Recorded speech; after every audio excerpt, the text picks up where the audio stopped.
you're like me and you seem to collect a lot of these cans, or this type of aluminium can for drinks cans, and I don't know why I collect them, because I never drink fizzy drinks, but my friends and family collect them for me. Don't throw them away. These are a crafter's absolute wonderful product and give you the best free materials to make things with. I've done several videos on how to upcycle these, and I'll link them at the end of this video, but there's one in particular on how to get your drink cans like this to like this. Lovely and flat from rolled up. Really easy to do, so I'll link that again at the end of this video. So what I'm going to do today is show you how you can use these to kind of put an embossing on them or make it stand out, and then you can use it in card making, you can put them on walls. Oh, there's so much you can do with them, and it really does look lovely. And the first thing you need to do is decide on the shape that you're going to have to start with, and these are embellishments that I'm probably going to put on some cards for people. Now, I never really have perfect circles or anything like that because I'm not very good at cutting them out, and it doesn't matter because I'll show you how you can get over that and still make it look awesome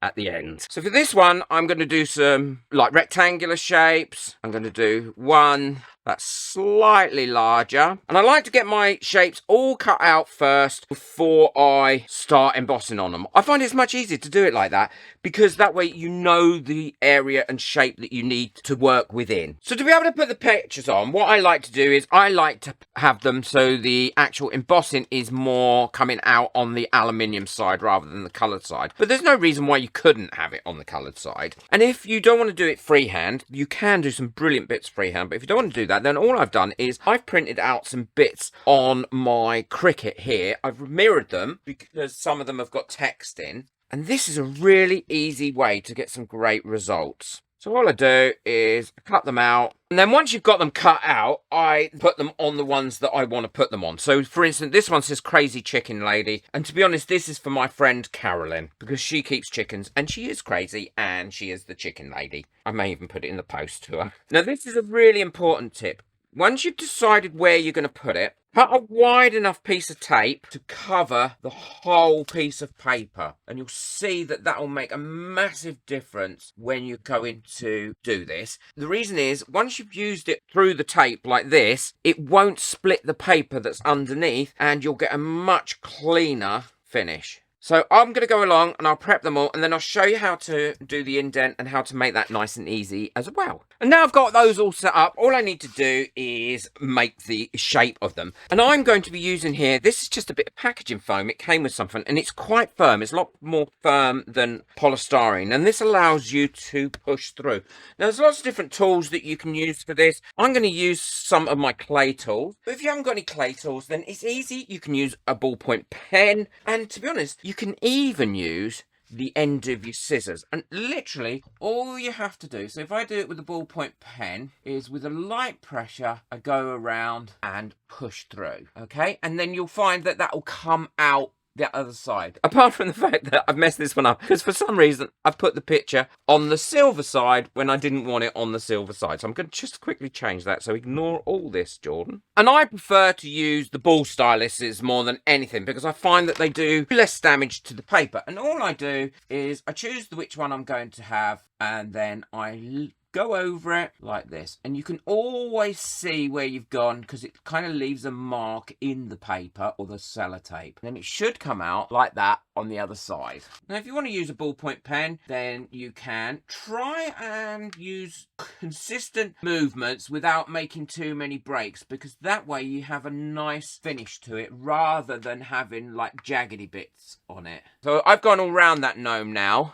as you can see, and that's in nice smooth strokes. But if I was to keep stopping and starting like this, you can tend to get not as neat a line. And it doesn't take long at all to get them done. As you can see there, it's starting to come out. And there we have the full gnome done. Now what you can do is, because you've got the indent in there, if you want it to be a little bit deeper in there, that's not a problem. Because you've got your indent there, you can just take off your piece of paper that you've stuck on there, hold it down, and then go over again any lines that you've got already in there. And that'll kind of give them that bit more depth. And if you want to use a bigger stylus, then you can go over that as well, and that'll give you more of an indent. But I love that, the way that that's come out. And you could do some freehand bits on there as well if you want to. So I'm going to go ahead, I'll finish all the others, and I'll show you what they come out like, and how I then use them after that, and what I do to cover up all the edges. We've finished all those now, and it's time to tidy them up. And all I do is I cut some simple frames out of paper or card on the Cricut. And those frames can then go on there and be glued on there. I love the crazy chicken lady one. I think that's come out brilliant.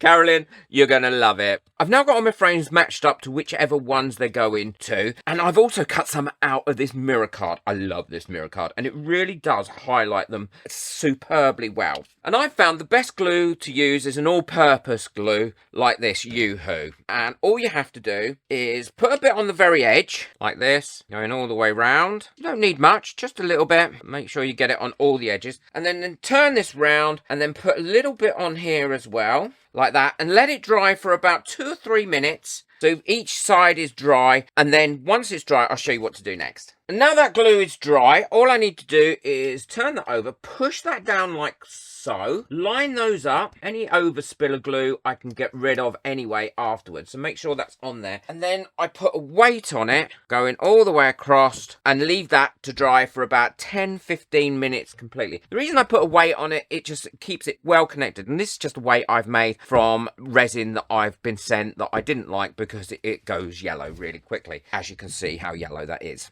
But you can use anything for a weight, some sand in a bag or anything that you've got. Well, these have all dried now and they're ready to put on. I've got a card here that I've made, and I've used one of my own images that I drew a while back. They're all on my website if you want to get hold of them, and they're available as a bundle for a PDF, a PNG and an SVG, so you get a bundle whatever ones you buy, and there's loads on there of different things, fruits and all sorts of stuff, lots of food. So I've got the drumstick one because it's chicken, and I'm going to put happy birthday crazy chicken lady, you're the best on there. And again, the best thing I think to put this down with is either this type of glue, or it does work quite well with this type of glue as well, with the actual sticky glue that comes on a roll. And literally all you have to do is put your glue on it, decide where you're going to put it. Let's not do it upside down. Push that on, and then that's going to stay on there. So that's that card all done. Happy birthday, crazy chicken lady. You're the best.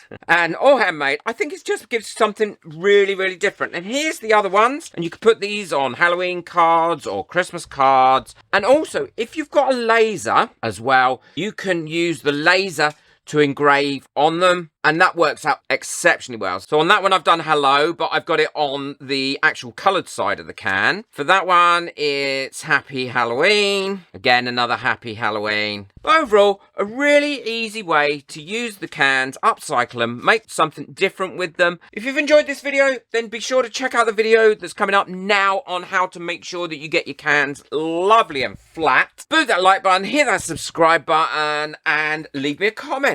I'll leave links to everything that I've used in the description below. Take care, enjoy your crafting, bye.